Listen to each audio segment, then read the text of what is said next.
Assalamualaikum warahmatullahi wabarakatuh. Halo teman-teman semuanya, perkenalkan nama saya Tobi dengan NIM 3 2024 Nah, kali ini saya akan mendemokan sebuah aplikasi yang saya beri nama Linkes, yang mana ini merupakan layanan konseling kesehatan puskesmas menggunakan framework CI3. Nah, di sini puskesmas itu kan memiliki peran penting ya dalam memberikan layanan konseling kesehatan kepada masyarakat, baik konseling kesehatan reproduksi, gizi, kesehatan jiwa, maupun penyakit tidak menular. Namun, layanan ini masih menghadapi berbagai kendala seperti proses pendaftaran dan antrian yang masih manual, keterbatasan jumlah tenaga konselor, pencatatan riwayat konseling yang belum terintegrasi, kurangnya privasi bagi pasien saat berkonsultasi, serta minimnya sistem pengingat jadwal sehingga banyak pasien tidak hadir sesuai jadwalnya. Berdasarkan permasalahan tersebut, ini dibutuhkan sebuah aplikasi yang dapat mendigitalisasi proses layanan konseling di puskesmas, mulai dari pendaftaran, penjadwalan, pelaksanaan konseling hingga pendokumentasian hasilnya secara lebih efisien dan lebih aman. Dan untuk tujuan aplikasi ini dibikin yaitu untuk mempermudah proses berkonsultasi antara pasien dan juga tenaga konselor di puskesmas melalui sistem yang lebih efisien dan lebih mudah diakses. Secara khusus, aplikasi ini memudahkan pasien dalam mendaftar dan menjadwalkan sesi konseling secara online, membantu konselor mengelola jadwal dan juga mencatat perkembangan pasien, menyediakan penyimpanan riwayat konseling yang terintegrasi, meningkatkan privasi dan juga kenyamanan pasien, serta mengurangi waktu tunggu dan juga antrian di puskesmas. Nah, sebelum masuk ke demo aplikasinya, saya di sini pengen jelasin sedikit beberapa function yang menurut saya itu unik untuk kita bahas dari aplikasi yang sudah saya bikin. Nah, di sini saya akan memperlihatkan untuk function yang pertama itu pada sistem operasi berjenjang, yang mana itu pada application yang saya simpan di file di folder core, yang mana saya beri nama file controller.php. Jadi di sini ada beberapa function yang menurut saya unik, yaitu pada cek admin, lalu juga cek petugas, cek pasien. Nah, di sini cek login, cek admin, cek petugas juga di sini. Lalu untuk di sini itu merupakan sistem operasi berjenjang ya, dan mana ini merupakan base controller yang menyediakan 4 metode pengecekan, yaitu akses, cek login, cek admin, cek petugas, dan juga cek pasien. Nah, uniknya di sini semua controller lain itu kayak pasien, konseling, pendaftaran dan lain-lain ya, itu mewarisi kelas ini, dan sehingga cukup memanggil satu fungsi untuk membatasi secara akses per role admin. Ya, untuk membatasi akses per role admin. Di sini kayak role admin, konselor, pasien tanpa menulis ulang logika cek session di setiap controller.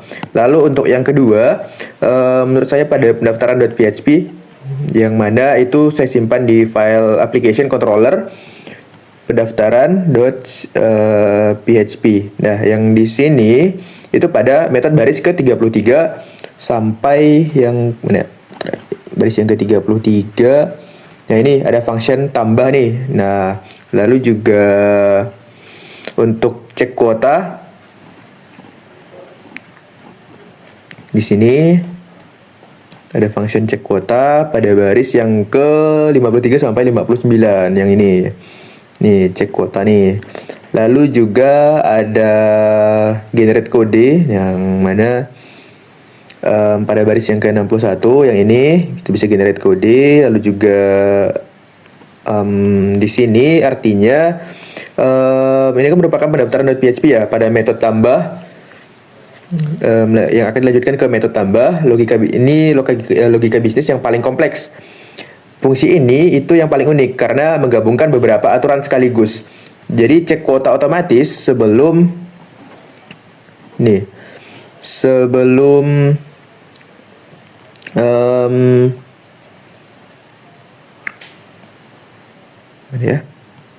sebelum pasien mendaftar, sistem menghitung jumlah pendaftar yang mana existing di jadwal dan juga tanggal yang sama, itu hitung terdaftar. Lalu dibandingkan dengan kuota jadwal, kalau penuh pendaftaran ditolak, generate kode unik. Nah, setiap pendaftaran otomatis mendapatkan kode format yang mana akan di sini menggunakan KSL ya, nantinya menggunakan KSL, YY, MM, DD. Nah, juga ada 5X yang nantinya yang itu merupakan gabungan tanggal plus unikit. Ini berfungsi sebagai nomor nomor bukti ya, nomor bukti atau tiket konseling. Nah, itu untuk sedikit dari function atau metodenya. Lalu kita akan langsung mendemokan aplikasinya di sini. Dan untuk aplikasi yang bakalan yang sudah saya buat di sini pada landing page-nya ada beranda, ada tentang, ada layanan, cara kerja, FAQ, lalu juga kontak di sini. Dan saya juga sudah menyiapkan tombol daftar ya di sini. Kita bisa menggunakan nick untuk pasiennya ya, nih. Nick, nama lengkap, jenis kelamin juga bisa digunakan di sini, bisa dipilih ya. Lalu juga tanggal lahir kalian bisa kalian setting di sini. Lalu juga tempat lahir kalian bisa ketik, lalu juga alamatnya kalian bisa masukkan nomor HP kalian. Lalu email di sini memang opsional ya, saya bikin opsional saja. Lalu username, password, lalu juga konfirmasi password. Dan di sini kita akan langsung coba masuk untuk role adminnya di sini. Di sini admin.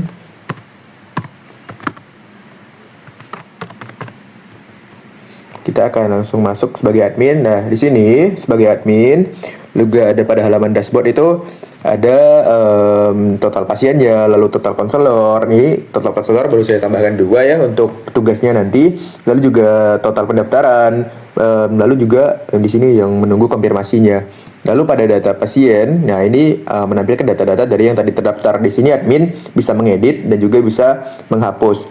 Lalu untuk jadwal konseling di sini ini merupakan jadwal konseling yang sudah kita susun ya untuk berdasarkan konselor yang aktif. Lalu juga pendaftaran di sini ada ini laporan yang terkirim dari panel usernya atau panel pasien. Lalu juga riwayat konseling yang bisa kita lihat di sini. Lalu juga laporannya nantinya yang akan langsung tersimpan ke sini. Kita juga bisa cari nanti dari tanggal berapa sampai tanggal berapa. Lalu juga untuk statusnya apakah dia masih menunggu, itu bisa kita cari dengan konselornya. Itu bisa kita gunakan semua konselor ataupun kita lebih spesifikkan lagi untuk mencarinya berdasarkan nama dari petugas konselornya. Lalu ini untuk halaman adminnya ya. Sekarang kita mau lihat dari halaman yang ini, halaman petugas atau konselornya nantinya. Di sini kita coba admin. Ini nama konselornya itu Siti Aminah. Lalu saya akan masukkan passwordnya. Nah, ini kita akan masuk ke halaman konselornya, tapi saya bakalan bahas dari si usernya dulu. Kita bakalan masuk ke halaman user karena saya sudah membuat akun user, jadi saya tidak perlu mendaftar lagi. Kita sudah berhasil masuk ke halaman user. Jadi halaman user ini cuma untuk mendaftarkan saja, mendaftarkan dirinya, juga melihat detail yang telah mereka dapatkan. Misalnya di sini saya daftar konseling ya, saya daftar konseling. Di sini kita bisa pilih jadwal. Nah, ini berdasarkan dari jadwal konselor kita tadi pada halaman admin.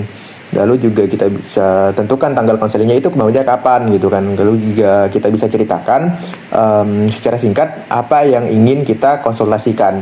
Di sini juga bisa menyimpan riwayat kita. Dan di sini kita balik lagi ya, untuk setelah kita mendaftar nantinya kita statusnya ini kan udah nantinya akan ada statusnya. Dan di sini untuk halaman yang konselor ya, halaman konselor kita bisa lihat di sini ada pendaftaran masuk. Nah, ini kalau kita terima, nah di sini akan berubah, di sini statusnya diterima. Kita juga, sebagai konselor itu bisa melihat mengisi hasilnya, catatan konseling, rekomendasi tindak lanjutnya seperti apa gitu kan. Lalu juga dari hasilnya nanti akan tersimpan di halaman si pasiennya. Kita bisa lihat bahwa detailnya itu tadi dari catatan yang telah diberikan oleh konselor itu seperti ini, lalu untuk rekomendasinya seperti ini gitu kan. Lalu untuk di sini kita bisa lihat di halaman konselor kita bisa cetak kartunya bahwa ini sebagai bukti pendaftaran konseling gitu kan. Sebagai bukti pendaftaran konseling bahwa memang benar dari pasien itu pernah melakukan konseling di sini gitu kan, di puskesmas ini. Lalu kita bisa juga lihat laporannya di sini. Nah, ini juga bisa kita cetak ya. Ini bisa kita cetak untuk laporannya. Nah, maka hasilnya akan seperti ini. Lalu untuk pendaftaran masuk juga kita bisa lihat bahwa ada yang sudah diterima, lalu kita juga bisa isi hasilnya nanti. Lalu untuk statusnya juga sudah ada yang selesai.